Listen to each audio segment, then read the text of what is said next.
tranh cho tiếp tục cho đến khi tìm lại được tự do và nhân quyền cho Việt Nam. Sau đây, Mỹ Linh xin kính mời chú Vũ Thế Vinh để điều khiển chương trình nghi lễ chào cờ và tưởng niệm quốc hình.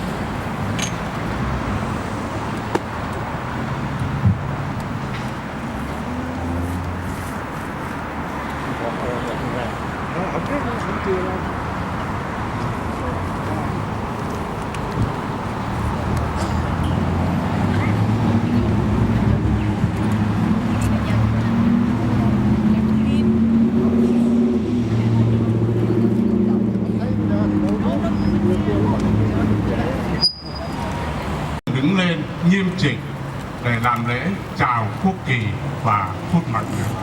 Please stand now for the opening of ceremony.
Giữ nước và dựng nước, phút mặc niệm để tưởng nhớ đến đồng bào và chiến sĩ quân lực Việt Nam Cộng Hòa trong hai nền Cộng Hòa miền Nam Việt Nam đã hy sinh trong công cuộc chiến đấu để bảo vệ tự do.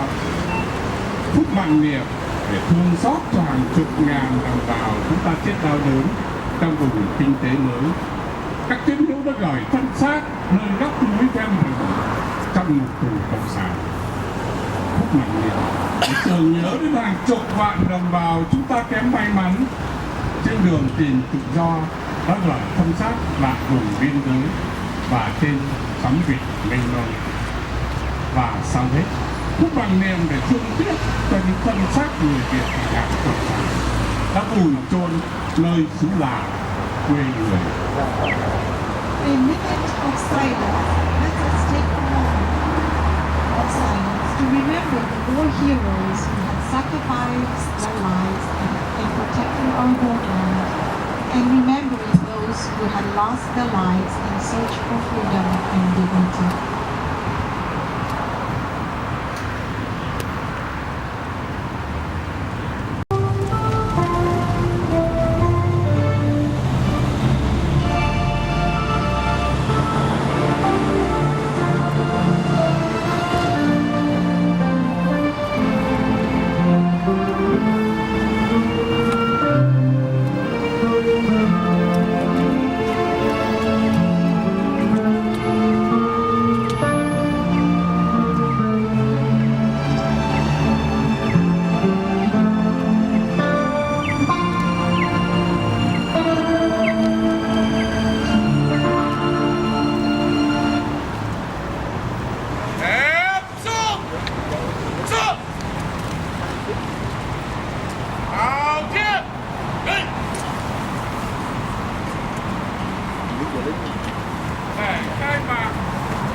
Buổi lễ tưởng niệm quốc hận 30 tháng 4 lần thứ 42.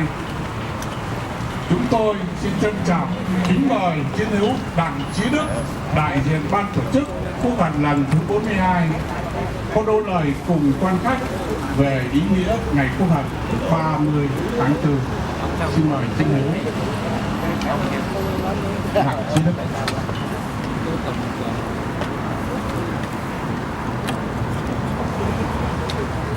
Xin mời quý vị an tọa.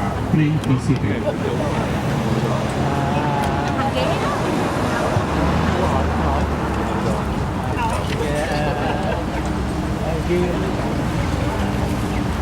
Thưa quý vị, tôi xin kính giới thiệu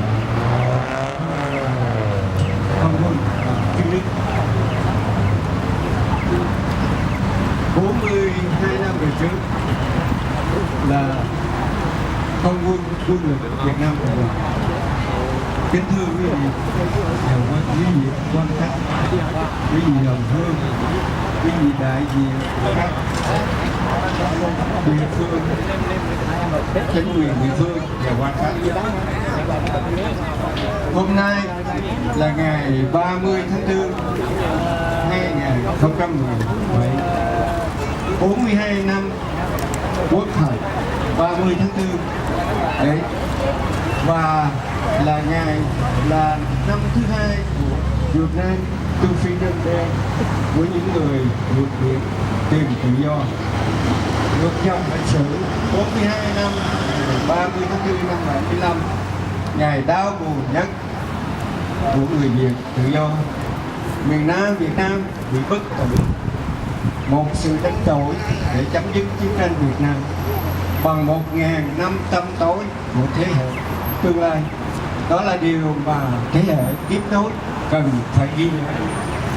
Hôm nay tôi đứng đây với tư cách Vietnamese Canadian. Chúng ta phải cảm ơn Canada đã cưu mang chúng ta trong những ngày đầu vì này. Đối với thế hệ trẻ đã hội nhập trong cộng đồng Canada, là bằng phụ huynh luôn luôn nhắc nhở con cháu về lịch sử. Vì lịch sử còn thì dân tộc chúng ta còn. Sự đấu tranh cho tự do và giá trị của hai chữ tự do không thể đến rất dễ dàng, mà ông cha chú bác đã bỏ bao nhiêu xương máu để có được hai chữ tự do hàng triệu người đã phải hy sinh trong chiến tranh, hàng vạn người đã chết trong lòng biển cả, và hàng trăm ngàn người đã chết trong những trại tù cộng sản. Không thể nào quên được ngày 30 tháng 4 năm 75, Quốc hận 30 tháng 4 hay vượt nên To Freedom Day. Điều quan trọng là lịch sử của ông cha chú bác đã bảo vệ mảnh đất, nền tảng của tự do và dân chủ. Tưởng niệm ngày hôm nay để nhớ ngày năm xưa. Trước hết, khi dứt lời, tôi xin đại những người Việt tị nạn cộng sản tại Vancouver. Xin cảm ơn tất cả đất nước Canada đã cứu vớt chúng ta và gia đình. Thank you, Canada. You've known to Freedom Day commemoration.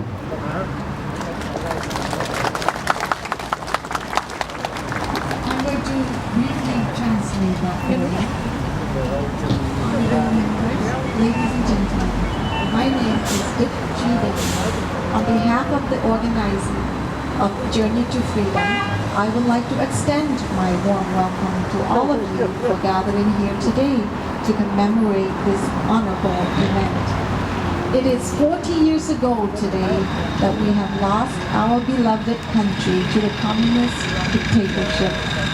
This is the day when many people died in search for freedom. To our younger generation, you must always remember this historic day and never forget how your parents and your relatives have bravely fought and died in order to protect your search for freedom. Never forget the value of freedom.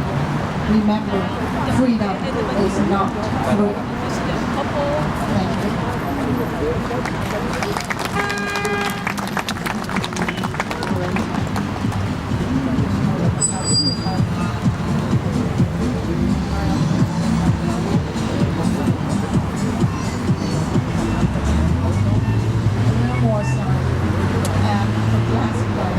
On behalf of the Vietnamese refugees in Vancouver, I would like to take this opportunity to thank you, Canada, and its people for opening up your arms and your warm heart in welcoming us to a peaceful and beautiful country. We now have a second home. Thank you. That was important. Thank you, Emily.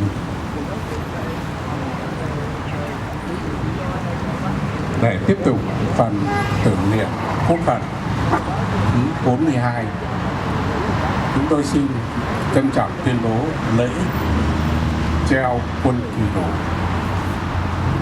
Chúng tôi xin trân trọng kính mời tín hữu Đặng Trí Đức tiến vào vị trí hành lễ.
lễ dân hoa tưởng niệm chiến sĩ trận vong hầu tá kỳ di chuyển đến Trung Nghĩa Đài theo lệnh của chiến hữu Hậu.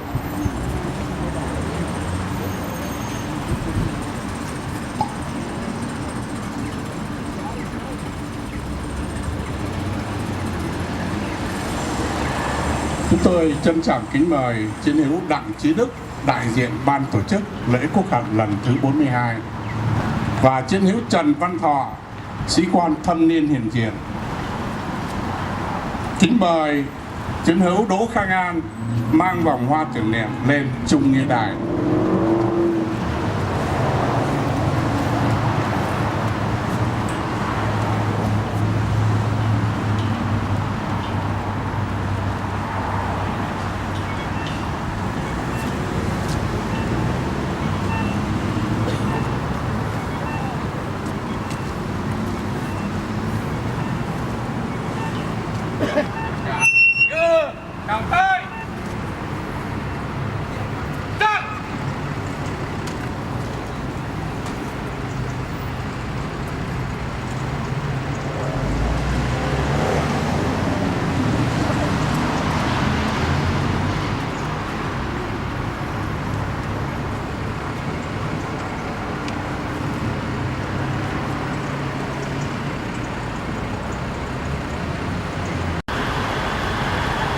Đây là chính thức xin mời MC Mỹ Linh lên tiếp tục điều khiển chương trình hôm nay.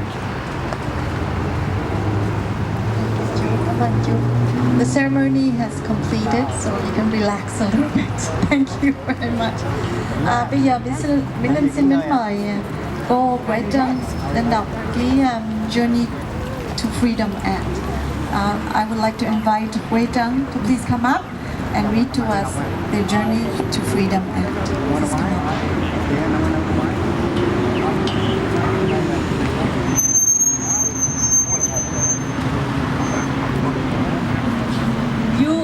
You all have the Journey to Freedom Act on your hands, so please open it up and refer to the Journey to Freedom Act. And I'll just make it really short and just get to the point what's important.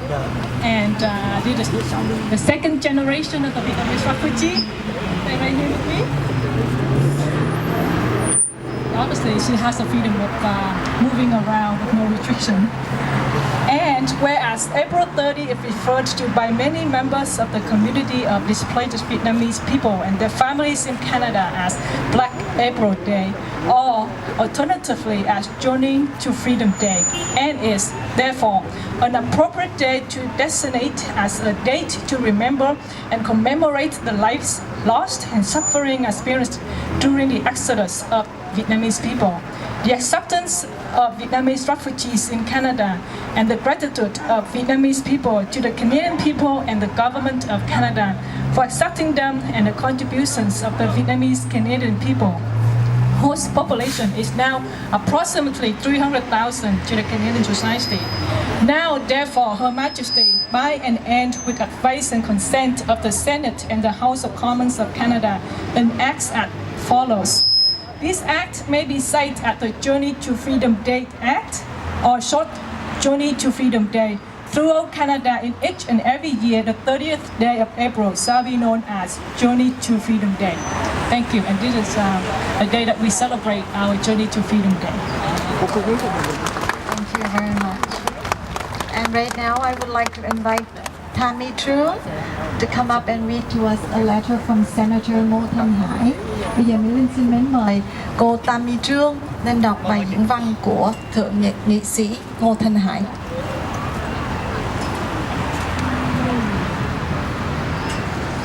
Thank you.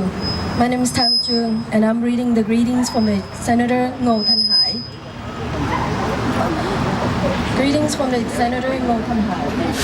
I wish to extend my sincerest greetings to all Vietnamese community members of the Greater Vancouver area as they commemorate Journey to Freedom Day today.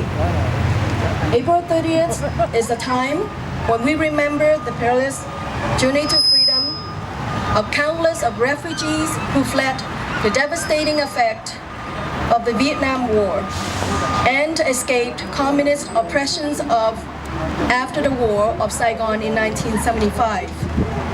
In wake of that worst refugees crisis of the 20th century, Canada's humanitarian response welcomed over 60,000 Vietnamese refugees. Canadians from all walks of life lead the world on stage by offering their homes and their hearts to refugees who left everything behind. From ocean to ocean, from ocean to another, Canada's vibrant community now counts close to 300,000 who proudly advocate for freedom, rule of law, human rights, and democracy.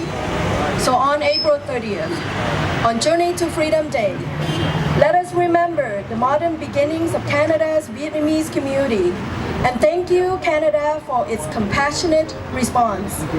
In the spirit of Canada's 150th anniversary, let us also celebrate our country's unbending humanitarian traditions for refugees alike. Sincerely yours, Honorable Ngô Thanh Hải.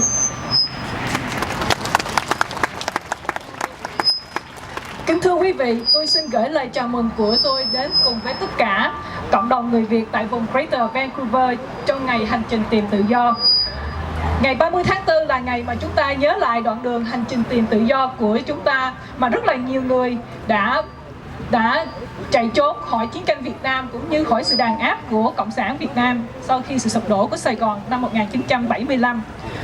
Và trong khoảng thời gian đó, đất nước Canada đã mở rộng vòng tay và tiếp đón khoảng gần 60.000 người Việt Nam tị nạn và tất cả những người dân Canada từ khắp nơi trên đất nước đã mở vòng tay lớn của họ và chào đón chúng ta và không để bỏ rơi một người nào hết cả. Và trong ngày hôm nay, ngày 30 tháng 4 là ngày mà chúng ta tưởng niệm ngày hành trình tìm tự do. Chúng ta tưởng nhớ đến những lần đầu tiên mà chúng ta đã đặt chân đến đất nước Canada và cảm ơn mối tình nồng ấm của Canada đã mở rộng vòng tay để tiếp đón chúng ta. Năm nay cũng là năm mà Canada mừng sinh nhật 150 tuổi. Vậy chúng ta cùng nhau đón mừng sinh nhật 150 tuổi của đất nước Canada và cũng như là chào đón cái hành trình mà Canada đã tiếp đón chúng ta cũng như những người tị nạn khác mới đến sau này.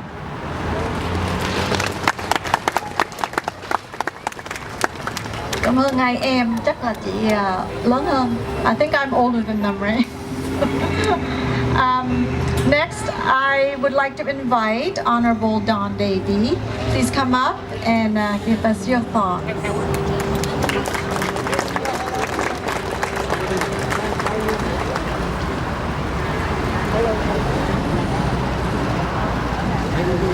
Good afternoon, everybody.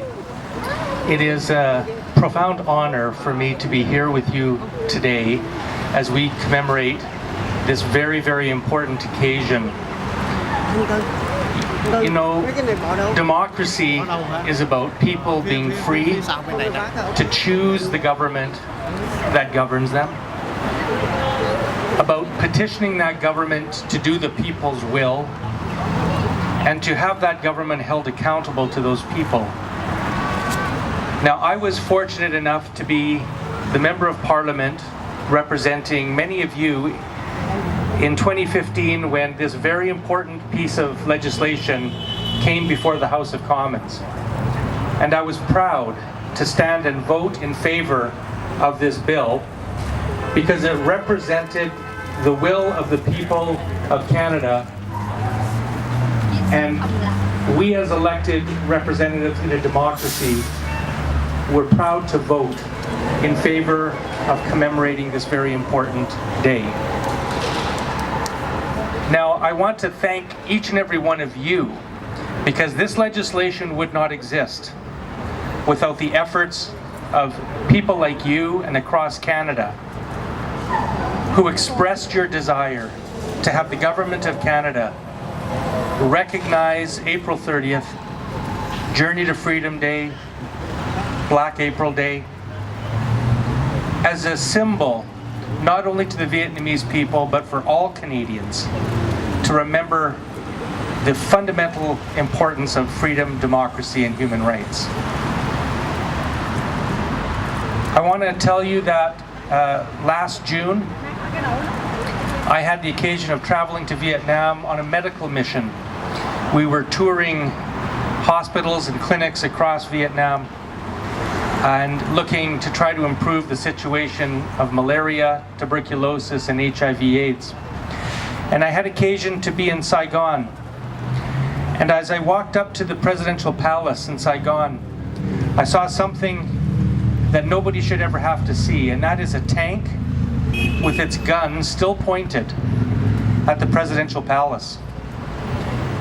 And as we all know, and many of the brave people here who either served in the South Vietnamese Army or who had friends or relatives who did, no democracy, no government is valid when it is established at the point of a gun. Governments only govern with the consent of the people. And that is the message that all of you are commemorating here today. And that is that we will not rest until the people of Vietnam, and in fact people in every country around the world, have the free ability to say what they want, to vote the way they want, to press their government to take the actions that they want, and to remove that government in free and fair democratic elections. And that is the message that you are here gathered today to celebrate and commemorate. And for that, on behalf of the Parliament of Canada and all Canadians, we thank you. Thank you very much for this very important day. Come on. Thank you, sir. It's a pleasure to have you with us today and at many other events. Bà Susan Anton, Tổng trưởng Lý kiêm Bộ trưởng Tư pháp, ứng cử viên dân biểu của khu vực Vancouver Fraser View. Honorable Susan Anton, Attorney General and Minister of Justice, MLA candidates for Vancouver Fraser View. And bà Nguyễn Đặng Kiều Trang, ứng cử viên dân biểu tỉnh bang của đảng BC Liberal, khu vực Vancouver Kingsway. Please come up.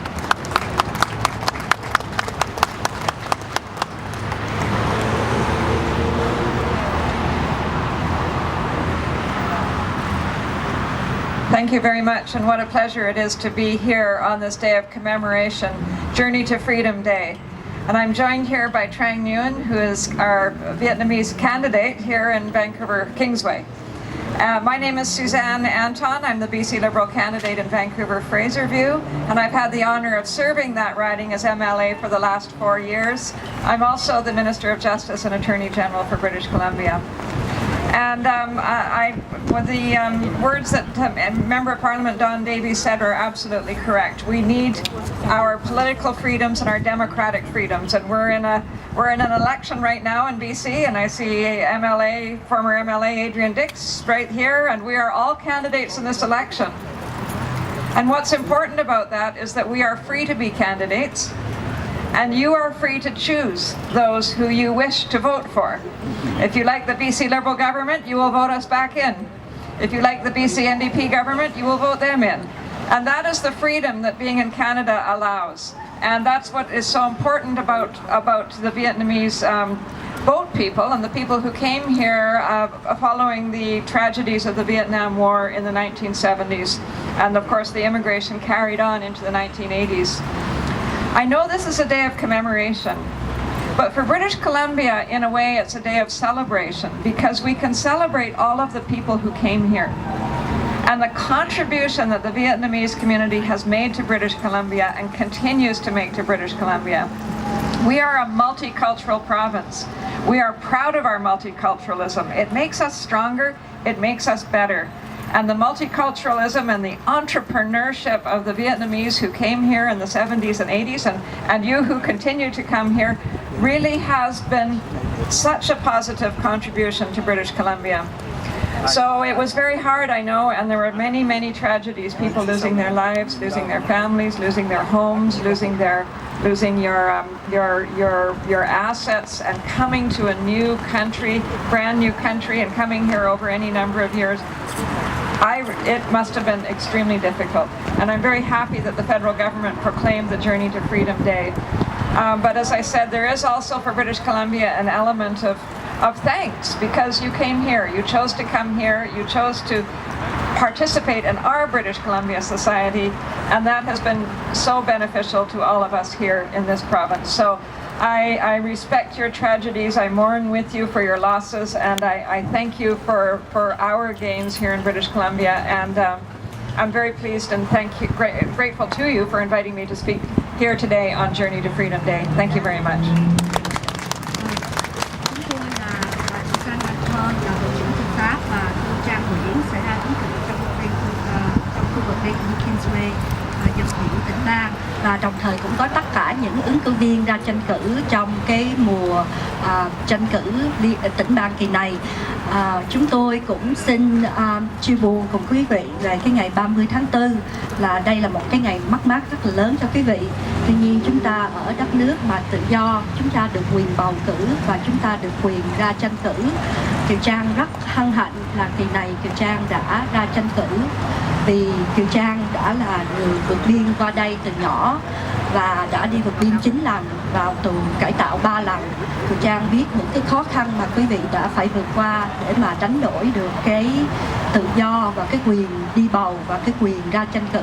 Vì vậy kỳ này Kiều Trang cố gắng dấn thân vào con đường chính trị để chúng ta có một tiếng nói thật là mạnh mẽ trong Quốc hội tỉnh BC, và hy vọng quý vị sẽ ủng hộ và giúp đỡ cho Kiều Trang để chúng ta có một tiếng nói thật là mạnh tại Quốc hội BC. Xin cảm ơn.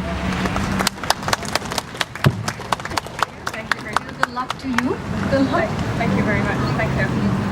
My glasses over here.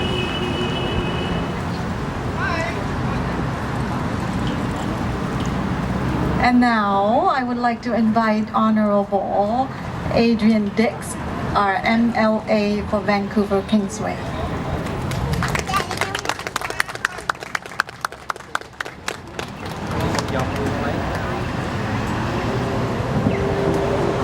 Thank you. It's a great honor to be here on this solemn occasion, which is occasion for us to reflect on history and on the future as well. As all of you know, in the years after Black April, hundreds of thousands of British Columbians left by boat, Vietnamese left by boat, left Vietnam by boat, and 250,000 of them, according to the United Nations High Commission on Refugees, died en route. More than 60,000 originally were settled in Canada in sponsorship agreements with churches and community organizations. And as a country, we have benefited enormously from the contributions of the Vietnamese community. But we also on this day have to reflect and mourn for those who died and did not arrive at their port of call, those forced to leave Vietnam, who died en route, who suffered en route, and lost their lives, their families, and their hope. This is a day also to reflect on the Vietnamese history and Vietnamese culture. 4,896 years old. And to say to the current government of Vietnam that it is important to reflect on a government that has been around for 42 years in a 4,896-year history. And to say that if we believe in human rights and justice and Vietnamese history, we also believe in the freedom to speak everywhere, including Vietnam. We think today, for example, of Father Thaddeus Nguyen Van Ly, imprisoned wrongly for much of the 21st century, and why we need to speak for freedom for him as well, for the journalists imprisoned in Vietnam, and for people who don't have the right to speak today, don't have the right to settle on a parcel of land and cultivate that land. We speak for them today. So what I want to invite you to do today, on this day of commemoration, is, and I'm sure Suzanne Anton, my colleague, would join me in this, to come to Victoria on April 30th, 2018, to join us in the legislature, to all of us wear scarves to recognize the Vietnamese community in British Columbia, to all of us to recognize this day together. I invite you to come with all of us that day. By bus, we will go together and recognize what British Columbians recognize, that the Vietnamese Canadian community in British Columbia is thriving, and the Vietnamese Canadian community will not rest until democracy comes everywhere, including Vietnam. So on this Black April Day, this Journey to Freedom Day, I join with you and bring greetings from my leader, John Horgan, from the BC NDP, and thank you very much for inviting me. And just one more thing, I see Bruce Ralston, my colleague from Surrey Wally, who's also come to join us here today. Thank you very much. Thank you, sir. I would like now to invite Sandy Minho. She is our younger generation, and she's here to share with us her thoughts on this day. Come on. Good afternoon. My name is Sandra Min Ho Abley, and I thank you very much for the opportunity to address you today. It was 43 years ago when my parents took the journey to freedom, the very brave journey. Our family escaped from Saigon, Vietnam, exactly on April 30th, 1975, by boat. I was a toddler and my sister was 7 months old. My parents risked all of our lives that day. On that month-long journey to the island of Guam, we were fired upon, our boat broke down along the way, and the conditions were cramped, dangerous, and completely unimaginable to most Canadians. We were very fortunate to be sponsored by the greatest country in the world, Canada, and a country whose modern history has been very supportive of refugees, and we are grateful for all that Canada has to offer. An inclusive culture, education, safety, and unlimited opportunities. In return, we have also given back to the community and have become productive members. My father worked for many years in the Canadian Arctic as a Canadian Arctic helicopter pilot in the tundra, where he helped scientists and researchers study animals, plant life, and the geography of that region. He has traveled to places in Canada where most Canadians will never venture. My mother worked for many years as a seamstress and a mender of fine clothing. I have become a lawyer. My sister is a human resource executive with an MBA and also an aspiring comedian. And my brother helps to support the BC healthcare industry. Today, my daughter, who is here today, and my nephews enjoy living in Canada, and they are able to fulfill their dreams.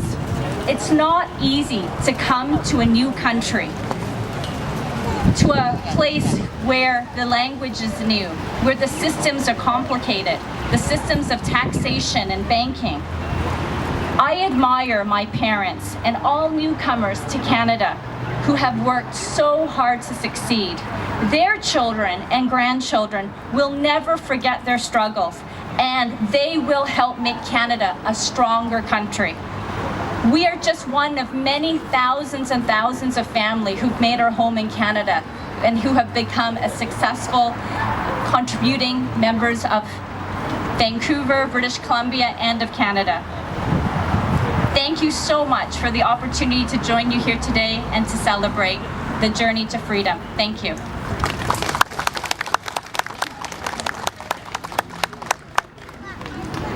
Lần đầu tiên Mỹ Linh gặp em Sandy. Very nice to meet you.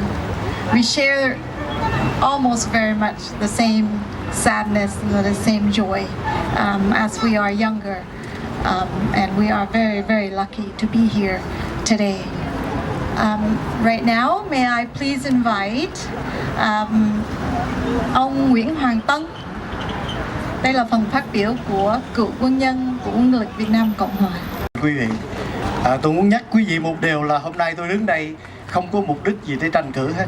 Xin quý vị cho tôi xin một tràng pháo tay lên tinh thần đúng không ạ? Kính thưa quý vị và các anh chị em, chúng ta đứng đây để tưởng niệm ngày Quốc nạn 30 tháng 4. Vì đó có bao nhiêu người chiến sĩ Việt Nam Cộng Hòa đã hy sinh xương máu để bảo vệ lãnh thổ miền Nam trong suốt 20 năm chiến tranh. Tiền nhân nằm xuống cho chúng ta được sống. Vậy chúng ta phải ghi ơn họ bằng cách bảo vệ chánh nghĩa Việt Nam Cộng Hòa, bảo vệ toàn vẹn lãnh thổ, chống giặc Tàu cướp nước, chống giặc Cộng bán nước. Kính thưa quý vị, 10 giờ sáng ngày 30 tháng 4 năm 75, ông Dương Văn Minh đã kêu gọi anh em chúng tôi bỏ vũ khí xuống. Nhưng đến hôm nay chúng tôi vẫn chưa giải ngũ, bằng cớ rằng các anh em đứng bên trái chúng tôi chưa có người nào giải ngũ. Người nào giải ngũ đưa tay lên. Chưa ai giải ngũ hết. Tuy nhiên chúng tôi vẫn chiến đấu bằng tay không. Lý do chúng tôi chiến đấu bằng tay không, bằng chính nghĩa Việt Nam Cộng Hòa, thưa các anh chị,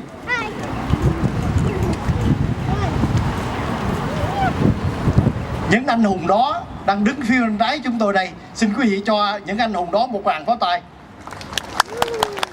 Kính thưa quý vị, chúng tôi đến đây để muốn nói một câu: chánh nghĩa Việt Nam Cộng Hòa muôn năm. Chánh nghĩa Việt Nam Cộng Hòa muôn năm. Xin cảm ơn quý vị.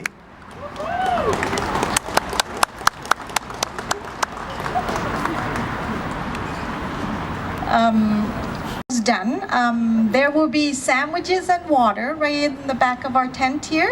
Everyone is welcome to have and enjoy your day. At this time, our ceremonial and speeches have ended, and I would like to extend my microphone to the performers.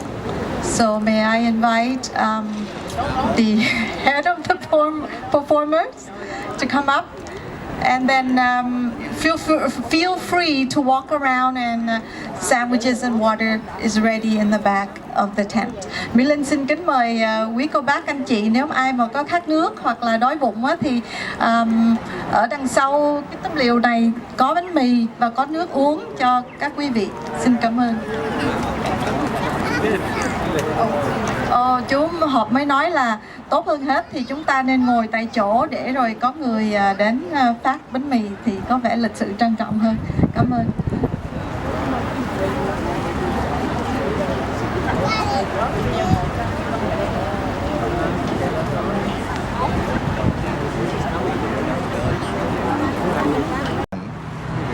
Suốt 42 năm qua, đại đa số người dân Việt Nam đã phải sống trong cảnh lưu đày quyền làm người. Hãy trả lại cho dân, hãy trả lại nhà cửa, đất đai bị tịch thu, hãy trả lại cho dân những khí hậu bị ô nhiễm, biển sạch, hãy trả lại cho dân sự biển sạch, nước sạch, đất sạch và cá sạch. Chúng ta cùng nhau hát bài trả lại cho dân để cùng nói đến sự đồng lòng hậu thuẫn với bà con trong nước. Bây giờ chúng tôi kính mời quý vị cùng nhau, chúng ta cùng với ban hợp ca để ca những bản đấu tranh. Chúng tôi xin mời ban hợp ca.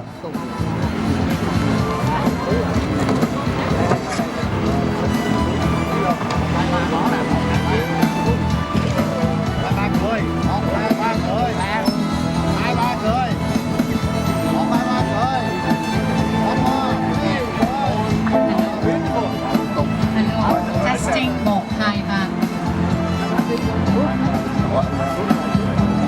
Đứng theo đúng chỗ.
sống đời trai hùng, quyền tự hào tự tôn nổi sống, là bảo vệ non nước Việt Nam, là bảo vệ dân lành Việt Nam. Trả lại đây quyền phúc quyết của con dân, dân biết điều gì dân cần để tự do mưu cầu hạnh phúc.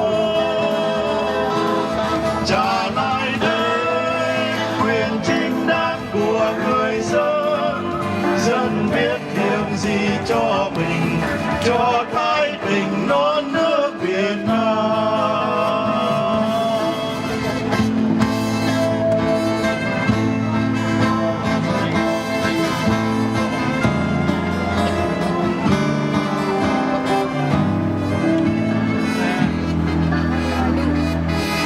Trả lại đây cho nhân dân tôi quyền tự do